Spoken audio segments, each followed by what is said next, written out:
tey histoire Léa dañu leen indil Léa benn xale bu jigéen la mu doon dund ci benn kër gu ndaw moom yaayam ak it 2 frères am ñoom nag dañu ñàkkoon lool ndeysaan ba sax dañu amoon jafe-jafe ngir matal seeni repas waaye Léa nag dafa amoon benn rêve muy rek am jëkkër ju am xaalis ngir rek mu mën a am vie de luxe da doon gis ay jigéen yu riche ci ay magasin waaye it ci réseaux sociaux yi ñu doon solal ay créateurs seeni vêtements doon dawal nag ay oto yu rafet waaye dëkkit ci kër yu rëy yu rafet moom nag mu bëggoon a mel ni ñoom te la mu jàpp rek mooy am jëkkër ju am xaalis rek moo ko mën a may Léa nag ku rafetoon la woon waaye it ku xamoon nu muy utiliser charmam ngir rek daal di attirer góor ñi da doon dem ci ay endroits yu chic ci ville bi waaye it doon sol ay yére yu rafet yi mu mënoon a am doon it changer comportement am ngir rek mën a attirer góor ñi am xaalis am bés Léa daal di dajeeg benn waay bu tudd Paul nag ku amoon xaalis la waaye it ku mënoon toppatoo jigéen ci noonu nag Léa daal di utiliser bépp compétence bi mu am ngir rek daal di koy séduire daje na ak Paul ne ko mais ça va soxna si yow de dafa mel ni ku bees nga fi xam nga mu la fi de mu ne ko si ça va ku bees laa fi kay mais nag soriwuma maa ngi dëkk rek ci benn village fii mu ne ko gis naa loolu kay mais noo tudd man maa ngi tudd Léa yow nag ça va Léa man maa ngi tudd Paul ça va Paul mais yow jigéen mu rafet nga de est-ce que sax dina la intéressé des fois man ak yow ñuy ànd ay jour di jël verre non merci ci compliment yi mais nag yaakaaruma ni dina mën a nekk ndax nag man ak yow xamante wuñ bu baax mu ne ko je comprends mais nag bëgg laa xam moo tax mu lay bëgg di invité te it bëgg naa la woon endroit yu baax yi bu ko defee sax nga daal di découvrir leneen mu ne ko loolu di neex na mais nag yaakaaruma ni dinaa ko nangu ndax nag man moom góor ñu am xaalis intéressé wu ma yéen leen rek moo leen soxal ci jigéen muy foo mu ne man de xawma la moo tax ngi xalaatee noonu mais nag man moom franchement góor bu sincère la te it du foo mu may dugal ci jigéen mu ne ko désolé de mais man moom li ngay wax ni intéressé wu ma te yaakaaruma ne sax dinaa la mën a nangu li ngay wax mu ne ko d'accord mais nag xanaa di ma may ñuy ànd gën a xamante en tant que xarit des fois ñuy ànd sax di génn mais en tant que xarit nag mu ne ko loolu moom mën na am ma nangul la ko waaye nag dinaa ci réfléchir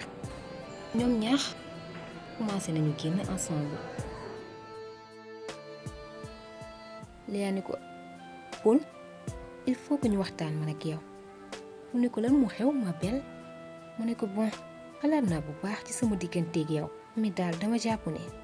suñu diggante daal dafa wax a yam parce que sentiratuma sama bopp ci biir relation mu ne ko quoi yow luy wax nii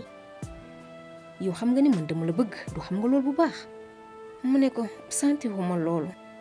te yow sax dafa mel ni lenn rek moo la soxal ci man muy daal sama forme bu sexy bi ma am bu dul loolu jéemoo sax xam man maay kan dara soxalu la ci man loolu ne ko mais Léa yow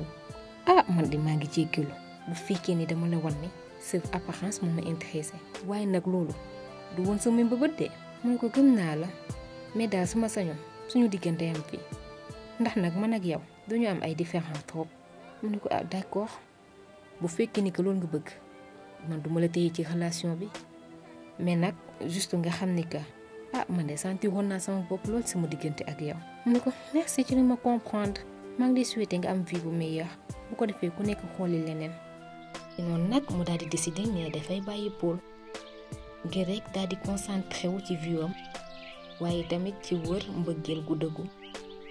te it bàyyi di daw ci ginnaaw xaalis ci la commencé nag di liggéey ngir améliorer situation financière am ci noonu nag mu daal di dajeeg benn waay ju ko bëgg ci ni mu mel waaye tamit bëgg ko ci li mu nekk jigéen bu indépendante ci recherche am Jaja dafa am lu ma la bëgg a wax waa Léa maa ngi lay déglu dem naa nag ba xam ni que du xaalis daal mooy tax nit am mbégte ci àdduna waaye gis góor boo xamante ni dina la bëgg dina la wan te it lépp loo soxla ci mbëggeel mu daal di la koy jox te nag loolu gis naa ko ci yow te xam naa ne sax nag villageois boo xamante ni sa loxo jotut sa doole waaye daal man daal bëgg naa la ci ni nga mel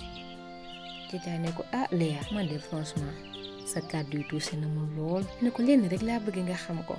muy man daal bëgg naa la te nag bëgguma benn yoon xaalis nekk obstacle sama diggante ak yow. mu ne ko mais Léa man tamit bëgg naa la lool te nag bëgg naa la ci ni nga demit ba xam ni du xaalis mooy tax nit am mbégte waaye du xaalis rek moom lañ war a définir nit. man jàng naa lu bari ci sama passé te nag léegi pare naa pour nekk ak yow te it lu mu laaj man dinaa ko def. mu ne ko en tout cas man it mooy sama suwe nekk ak yow daal moom mooy gënal lépp. Léa ne ko mais nag suma sañu dima promettre dara de. mu ne ko lan. mu ne ko mooy nga nekk ak man te it dooma mës a bàyyi même sax su ma demee ba ñàkk. mu ne ko alors loolu moom promettre naa la man yow rek laa bëgg te it li des sama dund yow mii laa koy passé.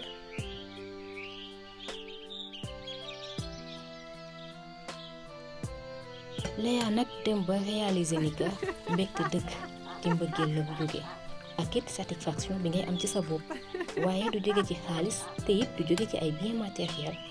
mu jàng ci nag ab leçon bu mu dul fàtte waaye tamit am mbégte lool ci lu mu dajeeg mbëggeel gu dugg bu sincère.